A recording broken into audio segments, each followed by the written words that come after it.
Assalamualaikum warahmatullahi wabarakatuh. Halo, perkenalkan kami dari tim Mindset University of Muhammadiyah Malang. Saya, Anggrian Faulina, akan menjelaskan riset kami terkait strategi pemasaran fully electrified vehicle di Indonesia berdasarkan strategi Porter. Pada saat ini, globalisasi menyebabkan segala sesuatu dalam berbagai aspek kehidupan dapat diakses dengan mudah. Ekonomi menjadi salah satu aspek kehidupan yang mengalami penurunan pada saat pandemi COVID-19 seperti saat ini. Dikutip dari website Otto.com, penurunan ekonomi mengakibatkan penurunan daya beli masyarakat terhadap produk barang mewah seperti salah satunya industri otomotif. Tentunya, hal ini akan menjadi sebuah ancaman dalam proses pencapaian target penjualan mobil listrik sebesar 20% pada tahun 2025. Otomotif memiliki peran penting dalam mendukung pertumbuhan ekonomi di Indonesia. Namun, hal ini berpotensi menimbulkan masalah dari segi ketahanan energi berupa ketersediaan bahan bakar dan juga masalah lingkungan berupa polusi. Menurut Rianto, pada tahun 2019, tingginya emisi gas rumah kaca mendorong pemerintah dan juga industri otomotif untuk memproduksi kendaraan hemat energi dan ramah lingkungan. Selain peningkatan produksi, industri otomotif perlu meningkatkan penjualan, yaitu salah satunya dengan menarik minat konsumen untuk berpindah ke mobil listrik.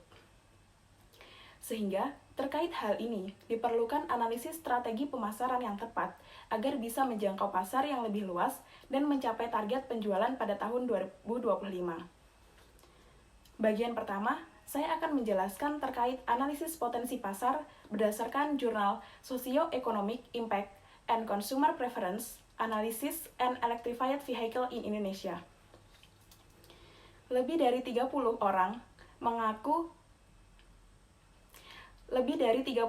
orang mengaku tertarik untuk membeli mobil listrik. Responden yang memilih menggunakan mobil listrik sebesar 43,1% yang memiliki selisih 6,66% dibanding mobil konvensional.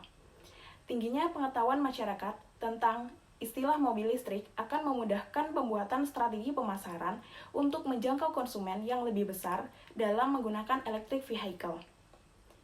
Namun, sebuah industri tentu berkaitan erat dengan adanya persaingan. Pada industri otomotif electrified vehicle, terdapat beberapa pesaing, yaitu diantaranya yang pertama, pada produk BEV atau baterai electrified vehicle memiliki pesaing dari perusahaan Hyundai yang menawarkan produknya pada harga 697 juta. Yang kedua, pada produk HEV atau Hybrid Electrified Vehicle memiliki pesaing dari perusahaan Nissan dan Toyota yang menawarkan produknya pada kisaran harga 400-500 juta. Ekosistem electrified di Indonesia ditargetkan mencapai angka penjualan sebesar 25% pada tahun 2025 dari keseluruhan pangsa pasar mobil listrik di Indonesia.